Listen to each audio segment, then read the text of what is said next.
ক্যানাডায় এসে আমাদের প্রথম দেখা স্যান্টা ক্লজ প্যারেড। ভীষণ মজার জানেন। বলতে গেলে ক্যানাডিয়ানরা সারা বছর অপেক্ষা করে থাকে এই সিজনের জন্য। এই স্যান্টা ক্লজ প্যারেড নিয়ে এখানকার মানুষের বেশ উত্তেজনা।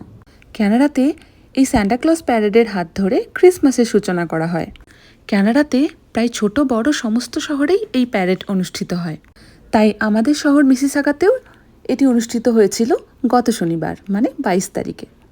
এই নভেম্বর মাসের শেষ থেকে ডিসেম্বর মাসের শেষ অবধি সারা মাস ধরে চলবে বিভিন্ন ধরনের ক্রিসমাস সেলিব্রেশনস। চলুন এবার দেখে নিই এই প্যারেডের মূল আকর্ষণ।